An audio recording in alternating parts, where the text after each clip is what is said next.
कपिल देव पहले ही समर्थन में आ चुके थे। ये तो बेटी बचाओ बेटी पढ़ाओ की बात करते थे। हकीकत में क्या है? हकीकत में ब्रजभूषण को बचाओ, एक बलात्कारी को नई संसद में बिठाओ। इन झूठ की बुनियाद पर खड़ा होकर इस देश की संपत्ति को बेचने की मंशा रखता है, जो झूठ की बुनियाद पर खड़े होकर इस देश की बहन बेटियों के साथ शोषण करने का प्रयास करता है, मंशा रखता है, जो झूठ की बुनियाद पर खड़े होकर देश के लोकतंत्र को कुचलने की मंशा रखता है। 24 तो बीजेपी हार गई है। लगातार हम अपने पहलवान खिलाड़ियों को न्याय दिलाने के लिए अलग अलग तरीके से संघर्ष कर रहे थे। आपने देखा कि मुजफ्फरनगर में पंचायत हुई। मुजफ्फरनगर में पंचायत के बाद सभी खाम पंचायतों ने अपने फैसलों को सुरक्षित रखा और उन्होंने आश्वस्त किया तमाम लोगों को कि इस फैसले को हम कुरुक्षेत्र में जब हम पंत प्रतिनिधियों के साथ जब पंचायत करेंगे, हम ये फैसला वहाँ सुनाएंगे। आज वहाँ पंचायत हुई और उस पंचायत में जो सर्व खाप पंचायत, सर्व जातीय पंचायत में जो फैसला निकल करके आया, वो ये निकल करके आया कि 9 तारीख तक का हमने समय सरकार को दिया है। या तो 9 तारीख तक आप ब्रजभूषण की गिरफ्तारी कर लीजिए, या तो 9 तारीख के बाद हम पूरे देश के हर गांव, हर जिले में जाने का काम करेंगे, उनको बताने का काम करेंगे कि किस तरीके से ये सरकार सिर्फ उन्हीं लोगों के खिलाफ नहीं है जो इनके साथ नहीं है, ये उनके भी खिलाफ, बहन बेटियों के खिलाफ है जो इनके साथ हैं, इनके साथ लोग काम करते हैं 24 घंटे। ये मैसेज हम पूरे देश में लेकर के जाने वाले हैं। और आज की पंचायत का उद्देश्य बिल्कुल स्पष्ट और साफ है, क्योंकि अब लड़ाई खिलाड़ियों को नहीं लड़नी है, अब लड़ाई पहलवानों को नहीं लड़नी है, अब लड़ाई देश के हर समाज को लड़नी है, हर वर्ग को लड़नी है, हर जाति को लड़नी है, क्योंकि ये लड़ाई बहन बेटियों से जुड़ी हुई है। ये लड़ाई हिंदू मुसलमान की नहीं है, ये लड़ाई किसी प्रदेश की नहीं है, ये लड़ाई किसी जाति की नहीं है, ये देश की अस्मिता की लड़ाई है। इसलिए जिम्मेदारी और ज़्यादा बढ़ गई है।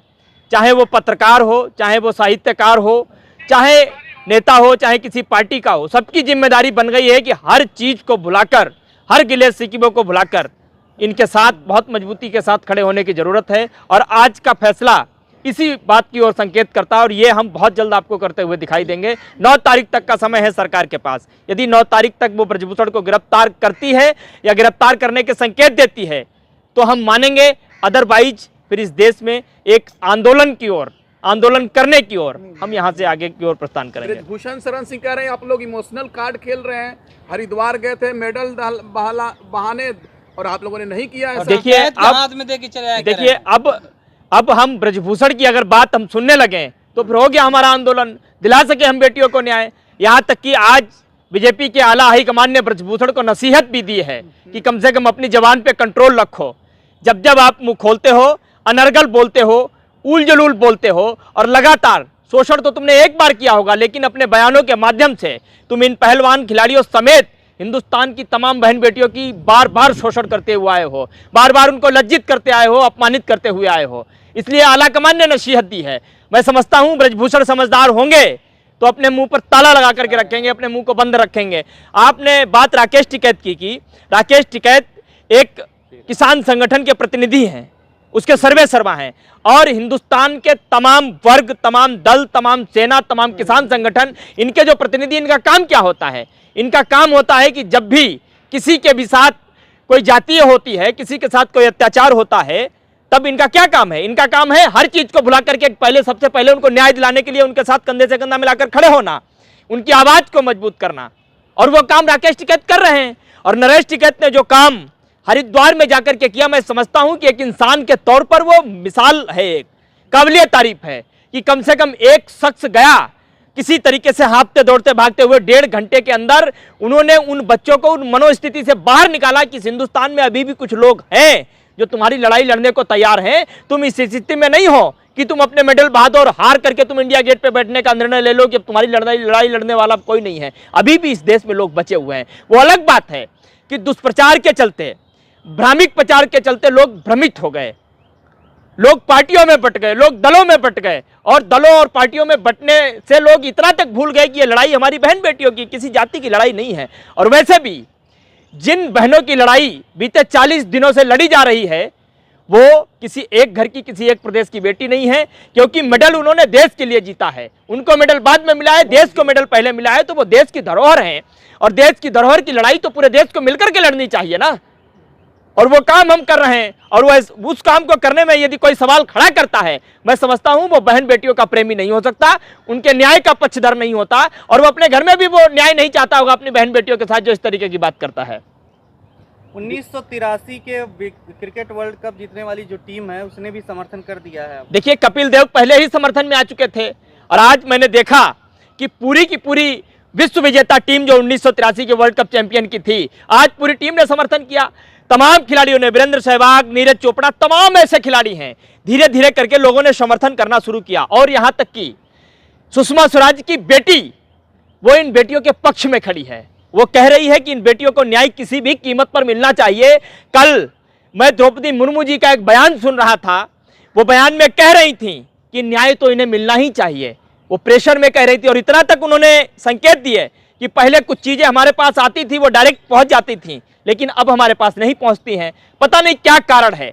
तो इसका मतलब साफ है कि इस देश के राष्ट्रपति, क्या न्यायपालिका, हर चीज पर शिकंजा तो कहीं ना कहीं है। और ऐसे में है सरकार का शिकंजा है। सरकार तो कह रही है कि सबका साथ सबका विकास, हम ही तो 14 के बाद से विकास कर रहे हैं, सब लोग कोई कर रहा है। सबका साथ सबका विकास करने वाले लोग जो होते हैं वो कोई धार्मिक नारा नहीं लगाते पब्लिक रैलियों में जाकर के, वो सर्व समाज की बात करते हैं। क्यों ये एक विशेष समाज की बात करते हैं ये लोग, जब सबका साथ सबका विकास उसकी बात करते हैं? ये तो बेटी बचाओ बेटी पढ़ाओ की बात करते थे।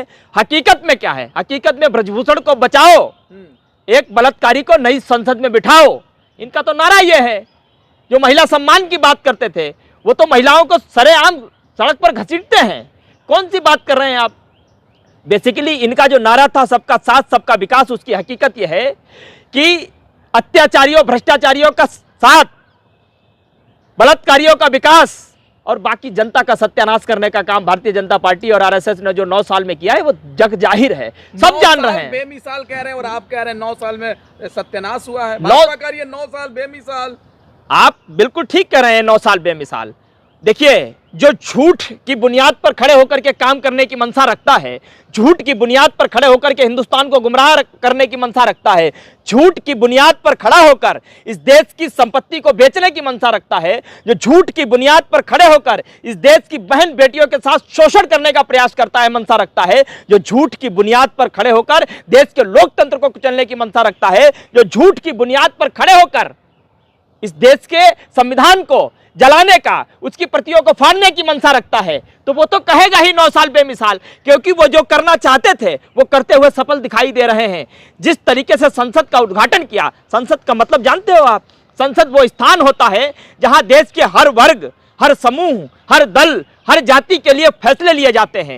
एक तराजू पे एक समान सबको तौला जाता है, लेकिन आप वहां घंटी बजवा रहे हो, आप वहां पूजा करवा रहे हो। इसका मतलब क्या हुआ? इसका मतलब देश के जो और समाज हैं, चाहे क्रिश्चियन हो, चाहे माइनॉरिटीज हो, चाहे सिख कौम के लोग हों, आप उनको तो नदारत कर रहे हैं, उनको तो जीरो कर रहे हैं, उनको तो सिरे से भुला देना चाह रहे हैं। समाज के लोग वहां पर प्रवचन, सर समाज का प्रार्थना हुई, सर समाज वो तो इसका बड़ा उदाहरण मैं क्या दूं इससे बड़ा, कि जिस संसद का आप उद्घाटन कर रहे थे, देश की सबसे बड़ी पद पर विराजमान माननीय राष्ट्रपति द्रौपदी मुर्मू, जो वो एक दलित हैं, एक आदिवासी समाज से आती हैं, आपने उनसे उद्घाटन तो नहीं करवाया, आपने उनका अपमान तो किया ही किया, लेकिन कम से कम उन्हें निमंत्रण दे के बुला तो लेते, उन्हें बैठा तो लेते, वहां इतना ही सम्मान कर लिया होता।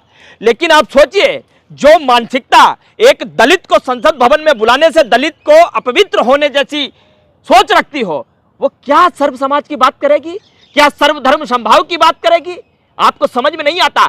और खासकर मैं एक बात बीते 4-5 सालों से बहुत तेजी से कहते आया हूं कि इस देश में धर्म से, सनातन से, संस्कृति से, संस्कार से भारतीय जनता पार्टी का दूर दूर तक कोई लेना देना नहीं है। इनका जो धर्म है, इनकी जो सनातन संस्कृति है, इनका जो एजेंडा है, वो एजेंडा इस हिंदुस्तान को गुलाम बनाने का है, हिंदुस्तान के लोगों को मानसिक तौर पर तोड़ देने का है। और ये स्पष्ट दिखाई देता है, क्योंकि आप देखिए कि बीते कुछ समय पहले आपने देखा होगा कि ओवैसी कार्ड खेला गया था एक, और ओवैसी कार्ड को लेकर के भारतीय जनता पार्टी ने बंदरों की तरह खूब उछल कूद मचाई थी कि ओवैसी का अपमान कर दिया, ओबीसी का राहुल गांधी ने अपमान कर दिया। लगातार कैंपेन चला था कि नहीं चला था?